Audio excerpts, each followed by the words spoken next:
pasado domingo, Antonio Izquierdo, el último de los condenados por la matanza de Puerto Urraco, apareció ahorcado en su celda de la cárcel de Badajoz.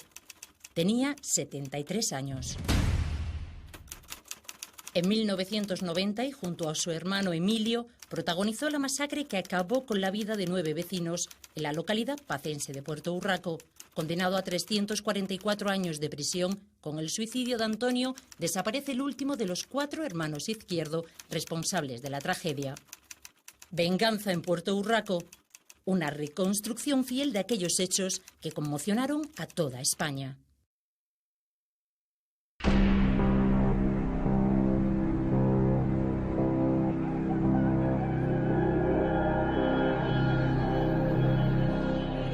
Estas ancianas de aspecto frágil son Luciana y Ángela Izquierdo, las hermanas de los asesinos de Puerto Urraco.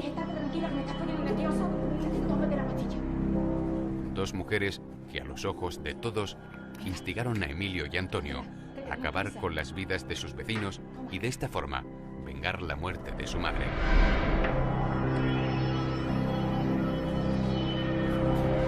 Ya puedes estar tranquila, madre.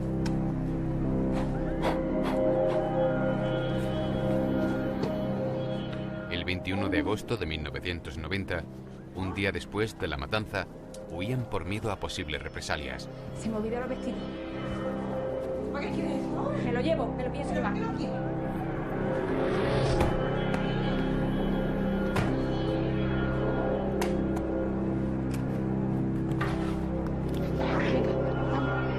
El sentimiento de culpa se había instalado en ellas como una losa.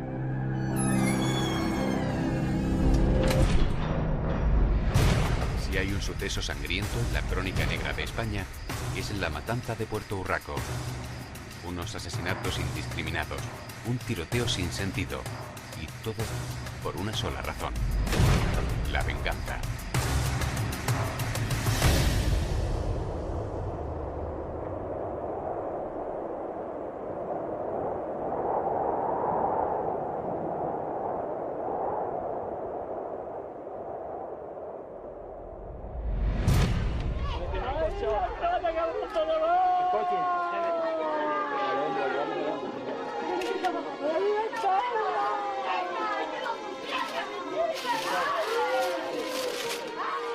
Nueve muertos y 6 heridos fueron el resultado de los odios ancestrales de 2 clanes vecinos. En la memoria colectiva permanece aún el infierno que se desató en un pueblo donde todas las familias estaban entroncadas. Responsables directos, los hermanos Izquierdo, quienes a cara descubierta mataron a niños y adultos indiscriminadamente con el único objetivo de vengar rencillas familiares. Nunca, por nunca, he pensado de matar. El móvil era única y exclusivamente la venganza por la muerte de la madre en un incendio que a todas luces parece como fortuito, pero que ellos en sus delirios obsesivos achacaban a los habitantes de Puerto Urraco, e incluso llegaron a decir en alguna ocasión que con la complicidad de la propia Guardia Civil, lo cual demuestra la mentalidad obsesiva que ellos tenían. Puerto Urraco es un pequeño pueblo de la Sierra de Badajoz. Unos 100 habitantes conviven en las pocas calles que lo conforman. En un núcleo tan pequeño, casi todas las familias están emparentadas, pero a la vez que los matrimonios, entre ellos, ha ido creciendo a lo largo de los años un odio acérrimo que parece eterno. 2 de estos clanes enfrentados son los Cabanillas y los Izquierdo. Mi opinión, que es la realidad de todos los vecinos de Puerto Urraco, primero, unas mentes atrasadas, sobre las que se venían dos familias potentadas económicamente en el pueblo, las que más que chocaban y hay antecedentes desde el siglo XIX. Como si de unos nuevos Romeo y Julieta se tratase, el amor tan inesperado como inoportuno une a los más jóvenes de ambos clanes, Amadeo Cabanillas y Luciana Izquierdo.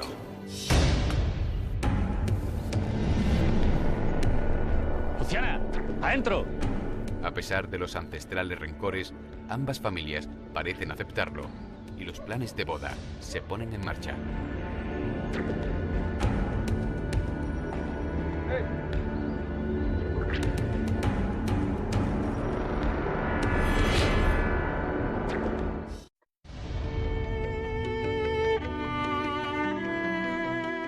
Luciana no cabe en sí de felicidad.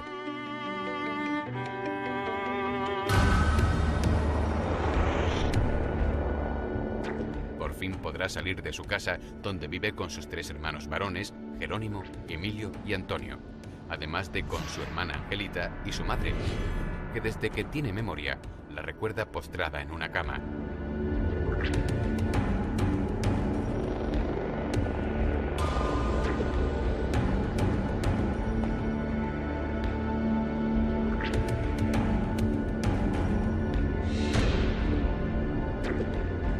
La ilusión llena sus días.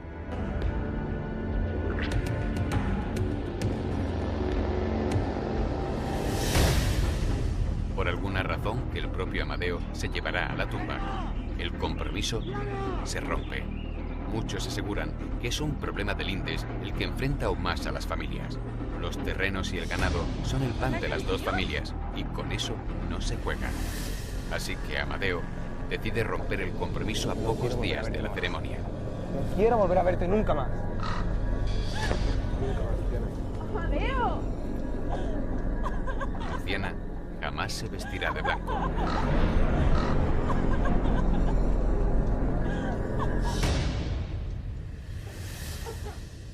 La ruptura la suma en una terrible depresión que la deja rota por dentro. Pero el desplante no solo afecta a la joven. ¿Qué te pasa? ¿Por qué lloras, niña? ¿Por qué lloras?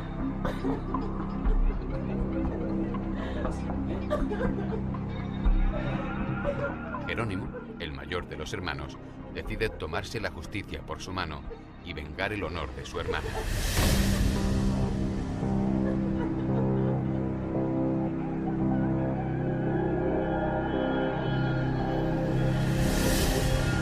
Un Cabanillas no puede hacer semejante desaire a una izquierda. Jerónimo ya ha decidido el destino de Amadeo.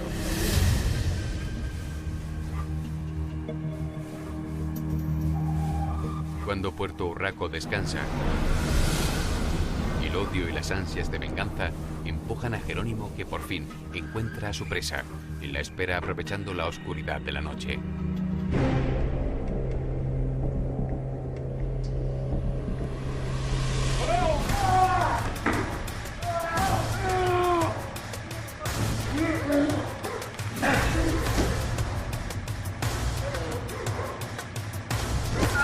Amadeo Cabanillas muere en el acto y Jerónimo da irremediablemente con sus huesos en la cárcel. A partir de ese momento, el destino de las 2 familias se cruzan de manera trágica. Comienza así la espiral de venganzas que terminará el 20 de agosto de 1990. Jerónimo apuñaló a Amadeo Cabanillas, consiguió llegar hasta su casa y murió. Y Jerónimo fue detenido.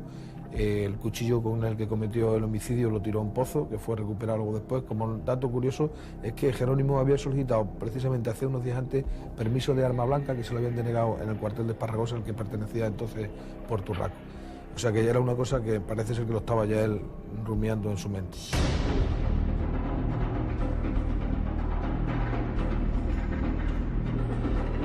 La vieja viuda y sus 4 hijos, todos solteros, conviven tristemente enclaustrados en su hogar.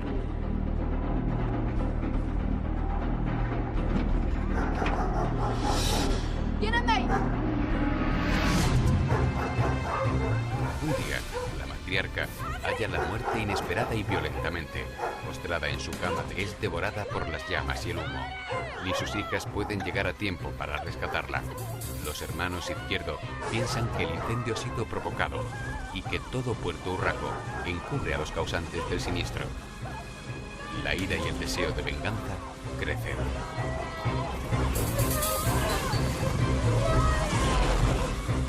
Sí se pudo probar que fue provocado.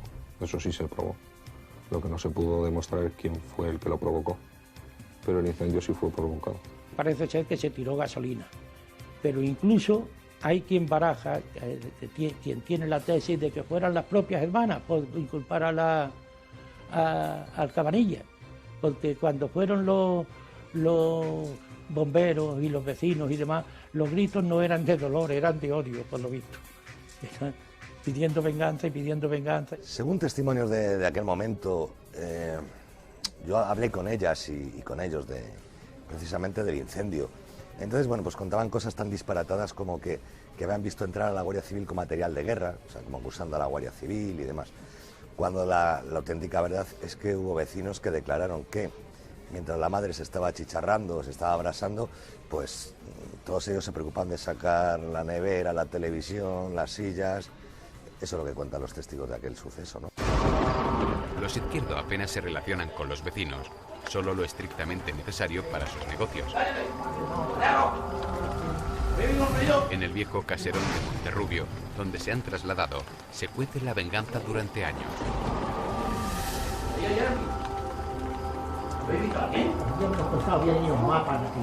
Aunque se refugian en las oraciones, no pueden evitar sus manías persecutorias. Creen que los observan, que se ríen de ellos, que el pueblo entero los aborrece. Estos individuos se fueron a Monterrubio a vivir, se enclaustraron de tal manera, los 4 viviendo solos, no tenían ni luz eléctrica, ni agua corriente, ni por no pagar nada, y tenía muchísimo dinero. Ellas daban una serie de espectáculos con los muchachos nuevos, que se levantaban la ropa y cosas de esas. Estuvieron internadas un par de veces en el psiquiátrico de Mérida. Nos acordamos mucho de ti. Luciana no se olvida de Jerónimo y lo tiene al tanto de todo lo que ocurre. Confía en que, cumplida su condena, pueda salir de la cárcel y ejercer de hermano mayor como siempre ha hecho. En la casa se va cocinando un deseo de venganza que estallará al cabo de los años. ¿Está malo? Claro que está malo. ¿No veis que nos quieren envenenar? Prométeme que esto no quedará así. Prométemelo. Los Izquierdo están ahora huérfanos de padre y madre. Aquellos primos que se unieron engendrando una extraña familia están ahora muertos y han dejado en el mundo a unos hijos cargados de ira. Creen que Puerto Urraco mató a su madre y que ahora, aunque a 10 kilómetros de distancia, corrompen su agua, les cortan la luz, les maldicen a través de puertas y ventanas. Entre las 4 paredes del caserón solo se piensa en una cosa: venganza.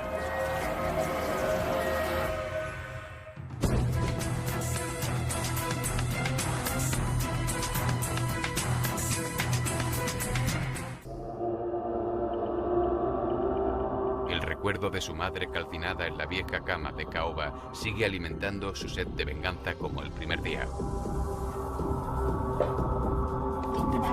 ¿Quieres dejar eso? Suéltalo. Las horas pasan con agonizante lentitud. Los hermanos Izquierdo no han olvidado ni perdonado. Ni siquiera su exacerbada religiosidad ha servido a los hermanos para hallar la paz que tanto necesitan. Ellos achacaban a antiguas rencillas por una relación amorosa que hubo entre unos familiares anteriormente y luego al incendio. Incluso llegaban a esa idea obsesiva de que creían que los querían matar, que los querían envenenar. Incluso llegaron a, creo, según contaban ellos, a quitar el contador de la luz porque el ruido del contador al pasar les molestaba. O sea, creían que eran espíritus o que eran algo propiciado por los habitantes para acabar con ellos. O sea, una idea obsesiva y delirante total. El sofocante calor de agosto aviva la ira de Luciana. Para ella, ha llegado la hora de saldar las cuentas pendientes. Los años no han apaciguado su enfermizo odio que ha ido contagiando a sus hermanos día tras día. ¡Que lo haga ya! Es pues hora de hacer justicia, de vengar a su madre. Según los hermanos Izquierdo, esta murió pasto de las llamas provocadas por los miembros del clan vecino, los Cabanillas. Algo que, aunque nunca pudo demostrarse, siempre creyeron con fe ciega.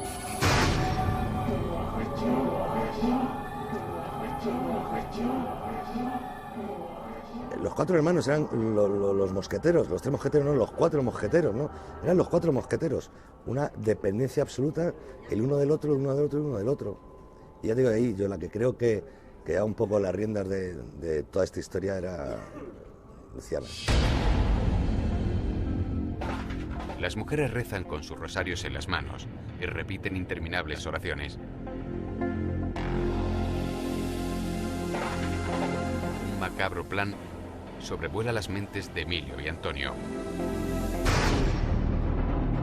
Entre pucheros y aperos de labranza se ha ido tejiendo una irrompible madeja de odios alimentada, además, por las manías persecutorias de todos. Están, digamos, cociendo su odio, elaborando su odio. Y llega un momento en que, por inducción de las hermanas o sin ella, que yo eso no lo sé, ellos no ven más salida que eso. Tienen la obligación de vengar una ofensa tan grave como la muerte de su madre, más bien es una actitud de cocción de un odio ancestral.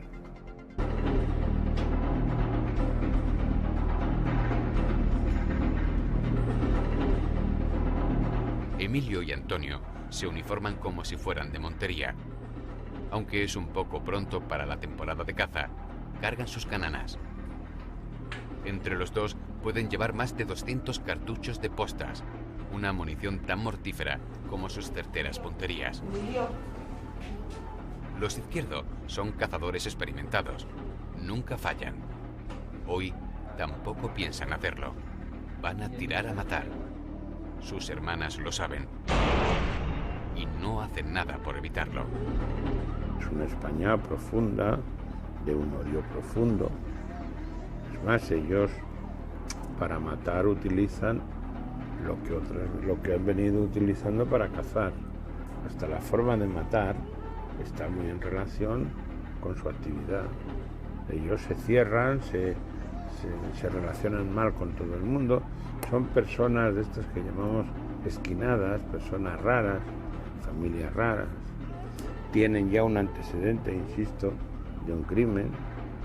En fin, tienen muchas características del medio rural más primitivo.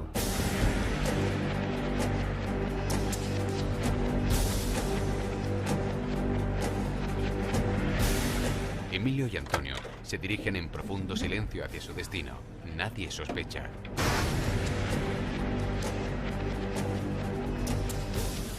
Nadie los ha visto salir ni conoce sus intenciones. Solo sus hermanas, Luciana y Ángela, son capaces de atisbar lo que está a punto de pasar.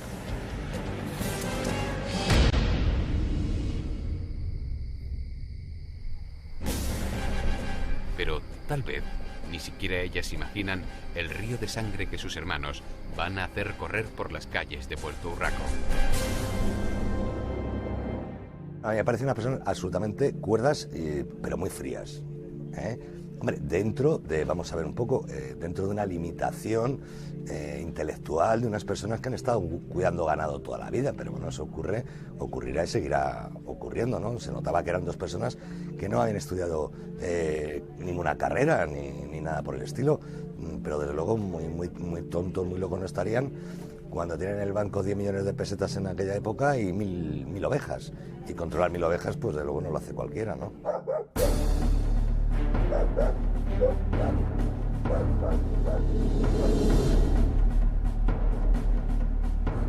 En 12 minutos llegan al pueblo. Con premeditado sigilo, se adentran en un callejón que da a la vía principal. Allí esperan a que se ponga el sol. Quieren que la noche sea su aliada a la hora de ajusticiar a sus vecinos.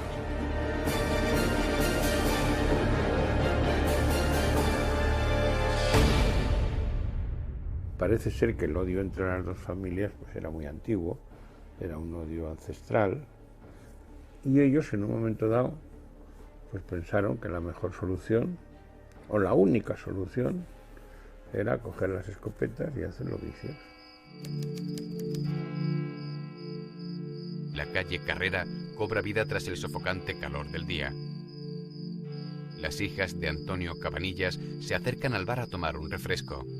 Para las jóvenes, las vacaciones han finalizado y aún no les apetece ir a casa a dormir. Prefieren exprimir sus últimas horas en el pueblo. nadie imagina que sus movimientos están siendo observados. Fue un plan totalmente maquinado, trazado, perfectamente pensado y además con tiempo. Utilizaron dos escopetas automáticas o semiautomáticas cargadas con 5 cartuchos. Llevaban cartuchos de posta, de balas y munición. Se vistieron de cazadores, se trasladaron al pueblo, se escondieron o se ocultaron esperando el anochecer para que hubiera más gente en la calle, y es cuando perpetraron el ataque, que su afán era exterminar, acabar o aniquilar, como quieran ustedes llamarle, a la mayor parte de los habitantes de Puerto Urraco, a los que culpaban de la muerte de su madre. Ajenos al infierno que se les avecina, en Puerto Urraco la noche discurre apaciblemente.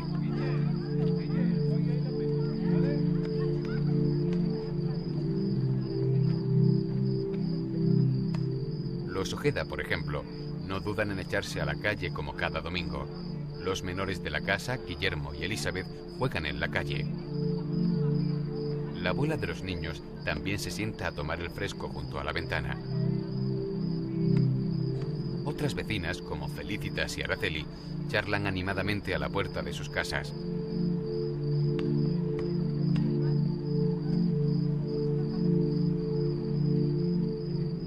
Las jóvenes se despiden y salen riendo del bar, uniéndose a los hermanos Elizabeth y Guillermo.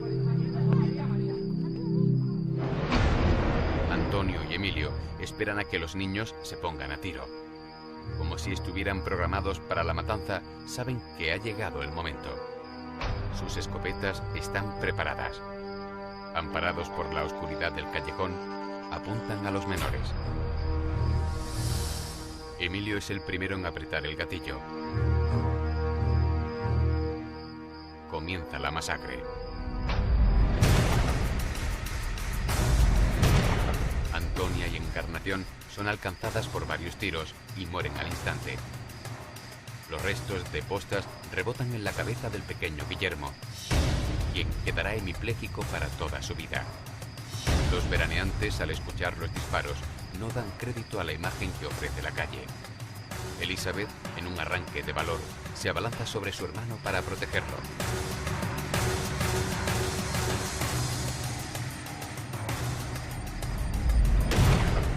Isabel, herida, se retuerce de dolor en el suelo. Algunos vecinos intentan socorrer a las niñas. Uno de ellos, Manuel Cabanillas, increpa a los asesinos. ¡Vamos a matar al pueblo! Recibe un impacto mortal en el pecho. ¡Hijo de puta! ¡Habéis matado a mi padre! El hijo de Manuel, Antonio, hace frente a los tiradores. Al ver que lo apuntan, decide huir. ¡Mátalo! Los hermanos Izquierdo le disparan por la espalda. El impacto le postrará en una silla de ruedas para siempre.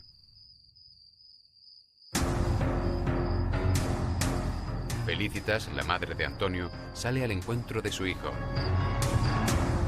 Los hermanos siguen con la matanza.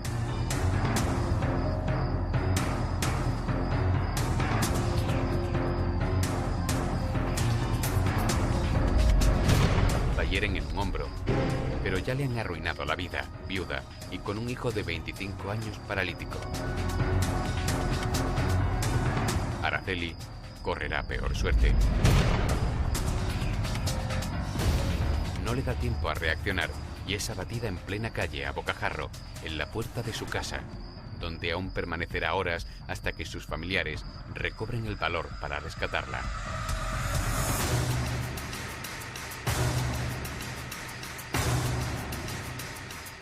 Andrés Ojeda, que ha visto con sus propios ojos cómo abatían a su hijo Guillermo, sale del bar a rescatarlo.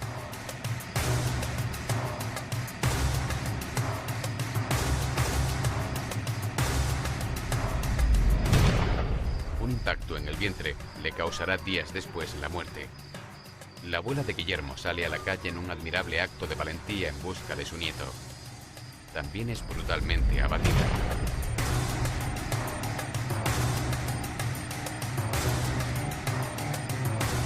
Los asesinos se detienen unos segundos. Pero la matanza no ha terminado. Han de recargar.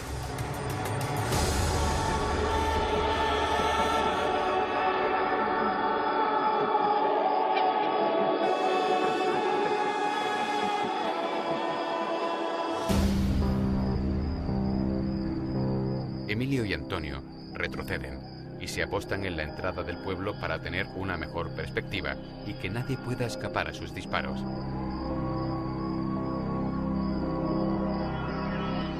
Otro vecino, Antonio Benítez, que no se ha percatado de la nueva posición de los hermanos, intenta escapar del infierno en su vehículo.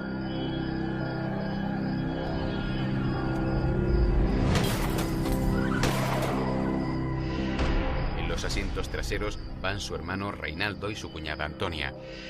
Ambos mueren en el acto por 2 nuevos disparos. Antonio, el conductor, baja la cabeza y milagrosamente se salva de las postas. Los intentos por paliar la masacre continúan. José Penco, primo del entonces alcalde, logra salir de Puerto Urraco con algunos de los niños heridos en el tiroteo.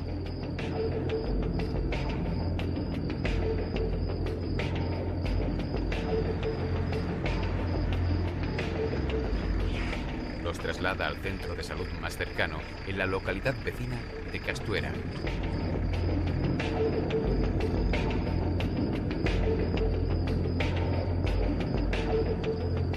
Allí, José le cuenta al periodista Diego Godoy lo que está ocurriendo en Puerto Urraco. Godoy no da crédito a lo que oye y José vuelve apresuradamente al pueblo a por más heridos. Por un golpe de suerte, Godoy se salva del trágico final que le espera a José Penco.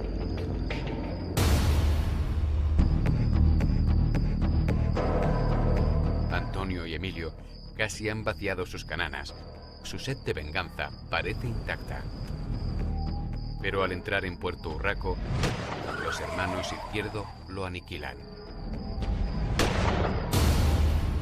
Hablé concretamente con José Penco Nogales y me dijo, dice, han llegado 2 individuos vestidos de cazadores y sin ton ni son, están disparando a todo el mundo.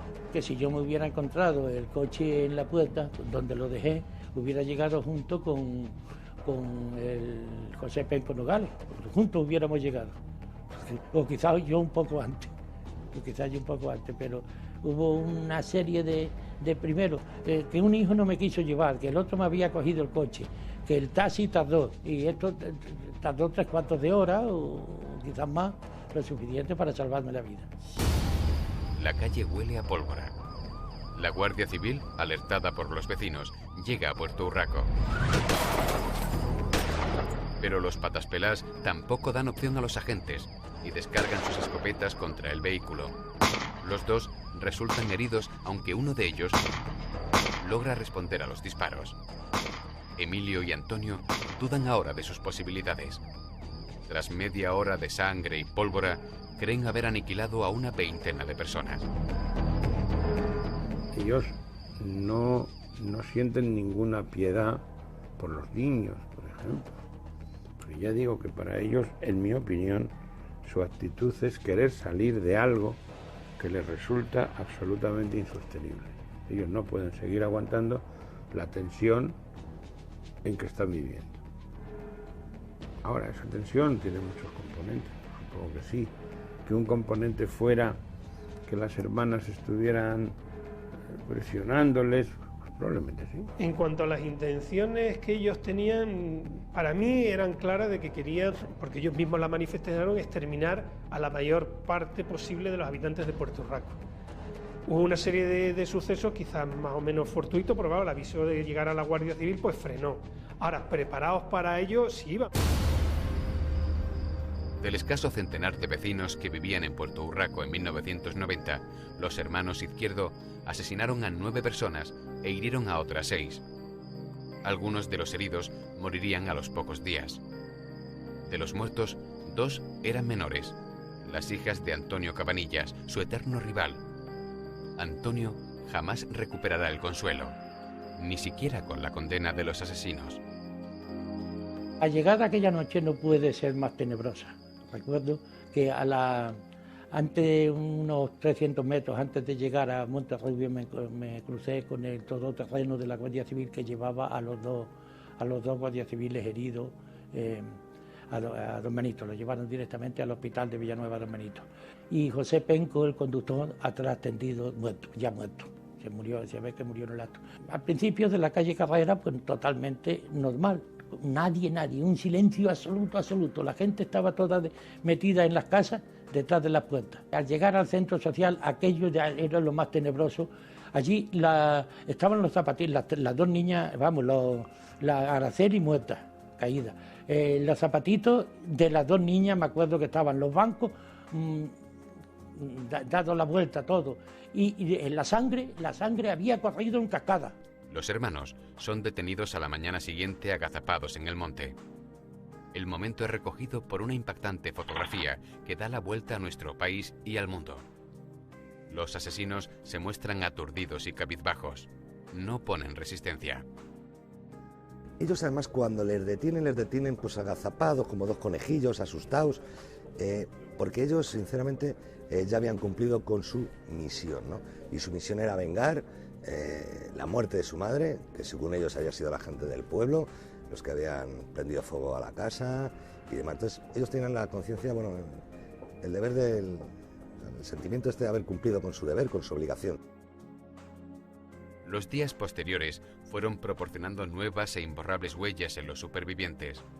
Las calles, aún manchadas de sangre, veían pasar los féretros de los 9 muertos, entre ellos las 2 hijas de Antonio Cabanillas.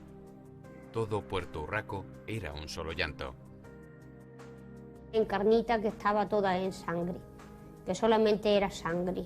No tenía ni un cachito de tela blanca, solamente sangre. Eso es lo que más se me viene a mí a los ojos. La niña esa, que no sabía que era Encarnita, pero luego me lo dijeron. Entonces solamente era un bolito de sangre y eso es lo que no se me va de los ojos. Todos pedían justicia. Habían visto a sus asesinos frente a frente, pero ¿dónde estaban sus instigadoras? ¿Qué había sido de aquellas mujeres que día tras día habían aleccionado a Emilio y Antonio?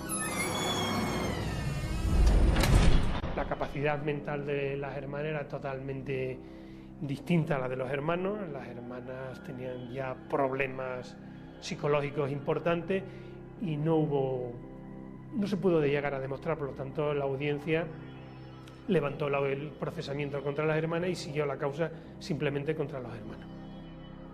Luciana y Ángela, en un acto desesperado, intentan viajar a Madrid con la intención de hablar de lo sucedido con el presidente del gobierno. Fueron detenidas en el tren. Completamente ausentes, dieron banales explicaciones de lo ocurrido a los periodistas. Bueno, no ve usted la cara que vamos. ¿Y es usted la cara que llevamos? ¿Viendo la cara? Si les disgusta hasta el estómago, lo tenemos revuelto. Si llevamos el estómago revuelto y todo. ¿En comisaría les han dicho algo de cómo estaban ellos? ¿Han podido hablar con los jueces de comisaría? No. ¿Qué les dirían ustedes a Antonio y a Emilio si les pudieran oír? A sus hermanos, que están en la prisión. ¿Y qué le diríamos? Que nos tienen muertas y que los queremos mucho. Tienen sin vida que los queremos mucho. Si mañana yo creo que me dejarán entrar. ¿Usted cree que me dejarán entrar mañana? A verlo. Igual sí, no sé. Cuando yo me metí en el compartimento, que entonces era un tren extractivo, que un compartimento iban pues 4 asientos en un lado y 4 en otro, iban las 2 solas, iban las 2 vestidas de negro, iban las 2 así con la mano en la cabeza.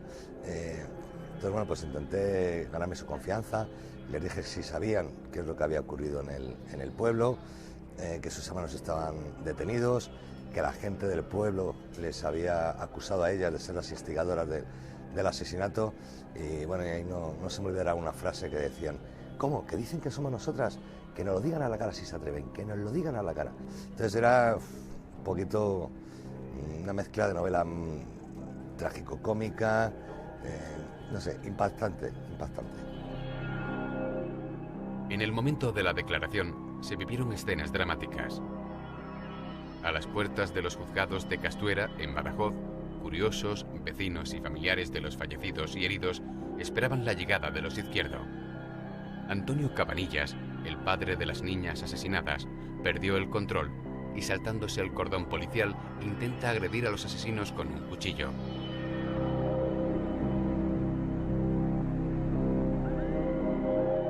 La tensión se mantuvo en la etapa previa al juicio.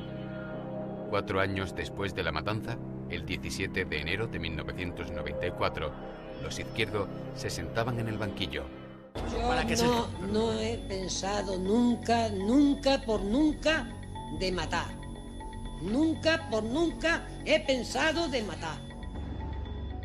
Incluso Luciana y Ángela, llamadas para declarar como testigos, no llegaron a pronunciar palabra. Su indiferencia fue tan brutal como el propio suceso. En ningún momento yo percibí en ellos arrepentimiento, tristeza, dolor, nada que pudiera inducir que estaban arrepentidos, valga la expresión, de su conducta, para nada. Ellos veían su conducta como necesaria, como que no habían tenido más remedio que hacer eso. Bueno, que me está usted poniendo la cabeza ya desde luego. Loca, ¿usted por qué no me contesta lo que le he dicho yo de mi hermano? Porque yo no tengo por qué contestar a usted. Y de brazo roto, cuando dijo la justicia que la muerte no había traído el brazo. Silencio. ¿Por qué no me contesta otra vez? Continúe Porque no me lo que- hacen a mí tantas preguntas. Si se encuentra usted, Que escuche. me voy a dejar de hablar ya, porque ya me tiene usted mi negro. Los hermanos varones, cuando los procesados, que además eran los únicos procesados en este sumario, la actitud al principio era muy entera, como un poco altiva. Luego, a medida que fueron pasando los interrogatorios, bueno, pues ya reconocieron los hechos, si bien algunos de los hermanos lo iban matizando, incluso tuvieron algunas actitudes un poco altaneras, incluso con sus propios letrados. Y esa tensión acumulada pues dio lugar a que los familiares pues amenazaran, intentaran agredir, en fin. Pero bueno, las medidas de seguridad que se habían adoptado fueron realmente eficaces y no pasó de aquello a mayores. La culpabilidad de Antonio y Emilio fue clara desde el primer momento, así como la premeditación. El gran reto del tribunal fue determinar si los hermanos Izquierdo sufrían algún tipo de trastorno mental, así como la influencia o grado de implicación de sus hermanas, Luciana y Ángela. Las hermanas porque son las autoras del crimen, eso va por descontado, porque todo el mundo lo sabe, que ellas mismas han estado diciendo que iban a sembrar a los dos pueblos de luto. Y que los tenían que poner de luto y punto, en el aniversario de su hermano, porque murió su hermano y como murió su hermano tiene que morir toda la gente. Y ya está. Esto, para hablar vulgarmente, ahí tenían todos el coco comido y estaban todos preparados, nada más premeditadamente, para hacer lo que hicieron. No lo hicieron en invierno porque uno de los hermanos tenía problemas en las manos, ¿no? Entonces, luego llegó a confesar que no lo hicieron en invierno porque le costaba disparar la escopeta en invierno, pues lo hicieron en el mes de agosto, ¿no? La defensa de los Izquierdo tampoco fue fácil para su propio abogado, Javier Luna, quien se ofreció a ejercer este papel debido a que todos los letrados se negaban por miedo a su linchamiento. Luna necesitó protección policial durante el juicio. Su labor se centró en intentar demostrar que sus defendidos eran enfermos mentales. Sin embargo, quedó de manifiesto que los acusados sabían lo que hacían y eran plenamente conscientes de sus actos. Escogieron la hora, el lugar y una munición infalible. Su intención fue siempre la de matar, ni siquiera la de herir. En el juicio aseguraron que salieron a cazar tórtolas. Pues fuimos allí, pero yo no creía que íbamos a ir a una matanza, porque si yo había querido que iba a ir a una matanza no voy con mi hermano. Yo creo que lo que querían decir es que habían salido a cazar personas. Eso es lo que de verdad querrían decir. Vamos a decir que salieron a cazar, bueno, no tiene sentido, vamos. Ni tiene sentido ni se justifica por el hecho de que tengan una patología mental. Ya digo que tontos no eran, ¿eh? ¡Vamos a matar al pueblo! Los hermanos Izquierdo llegaron a asegurar que esa noche salieron a cazar tórtolas. Antonio incluso afirmó que disparaba al aire para alertar a los vecinos y evitar las muertes.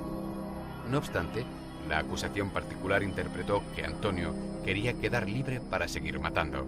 Su idea, según hablé yo con investigadores en ese momento, es de haberse presentado de nuevo, haber hecho un nuevo acto de aparición en el entierro de las víctimas. Luciana y Ángeles se negaron a testificar contra sus hermanos y fueron internadas en un psiquiátrico de Mérida. Usted como hermana no está obligada a declarar en contra de sus hermanos. En consecuencia, si usted quiere declarar, declara, y si usted no quiere declarar, pues no declara. Pues no declaro, no declaro. ¿Usted no quiere declarar? No sé. Bueno, pues Dios usted, muchas gracias, Nada, que se mejore. Que ellas parten de la base que no han realizado nada y que no necesitan que les defienda nadie. Y además de que no quieren hablar de nada con nadie de este tema. El estado mental no puedo ahora mismo sacar a colación, pero vamos, el estado mental de ella no es bueno. La imagen de las dos mujeres envejecidas abrazando a sus hermanos en la sala impresionó a todos. Fue el único rasgo de humanidad que mostraron los asesinos y sus inductoras. El beso, los abrazos y eso, teniendo en cuenta que eran personas, reitero, muy primitivas, culturalmente, socialmente aisladas, y que su mundo eran ellos cuatro. Y que desde el momento que se produjeron las detenciones y se separaron las hermanas no habían tenido contacto ninguno. Y para eso es como si el mundo se hubiera venido abajo. Porque era su mundo. Exclusivamente su mundo eran los hermanos para las hermanas y las hermanas para los hermanos. No había otro mundo fuera de eso. Emilio y Antonio Izquierdo fueron condenados a 344 años de cárcel cada uno, como autores de los asesinatos de 9 personas y el intento frustrado de otros 6. Además, la pena incluía el pago de 300 millones de pesetas de indemnización a las víctimas. Aunque los familiares de los asesinados exigieron que fueran separados, los Izquierdo siempre estuvieron juntos en todas las cárceles que recorrieron durante su internamiento. Bueno, la impresión es de 2 personas muy primitivas y al hacer la historia clínica llego a una conclusión inicial de que se trata de una locura a 2, lo que llaman los franceses folie à deux, en la cual hay un inducido y un inductor. Yo pensé que el inductor era el mayor, que tenía una esquizofrenia, y el inducido era el menor. Siguiendo las normas, aparte de ponerles tratamiento, les separé en el psiquiátrico penitenciario, les puse en alas separadas y pude comprobar que el inducido seguía con su delirio exactamente con la misma fuerza que el inductor, lo cual me hace pensar que era un delirio de inducción recíproca o de inducción mutua. En diciembre de 2006 falleció de muerte natural Emilio. Antonio, que obtuvo un permiso para acudir al entierro de su hermano, se acercó a su lápida y en presencia de la policía y los periodistas dijo: «Te vas con la tranquilidad de que tu madre ha sido vengada». Esto no es un problema ya de Izquierdo ni de Cabanillas, sino que es un abismo que se ha creado aquí en todo el pueblo, ¿no? Que, por supuesto, creo que el pueblo va a ser capaz de superarlo y los vecinos, y que esto se quede aquí y que todos pongamos de nuestra parte lo que podamos para que esta venganza termine aquí y no vuelvan a suceder hechos. Antonio continúa en la cárcel. Aún le quedan 327 años de condena en los que seguir rumiando cómo una noche de verano su hermano y él mataron a bocajarro y sin piedad a niños y personas inocentes para limpiar el honor de su familia y aplacar sus propios odios. Los primeros días te decía, nos vamos a marchar de aquí y lo vamos a abandonar todo esto. Sin embargo, ahora la versión que circula es que lo nuestro está aquí, tenemos aquí nuestras casas, nuestras raíces y tenemos que seguir aquí. También las hermanas Izquierdo, Luciana y Ángela, permanecieron siempre unidas en el psiquiátrico. En 2005, ambas murieron de forma natural con tan solo 10 meses de diferencia, tras 15 años de internamiento. Nunca hablaron con nadie de los sucesos de Puerto Urraco, aunque todos las consideraron tan culpables como los que apretaron el gatillo. Solo el fallecimiento de unos y otros han podido romper el cordón umbilical de crueldad y locura que les unía.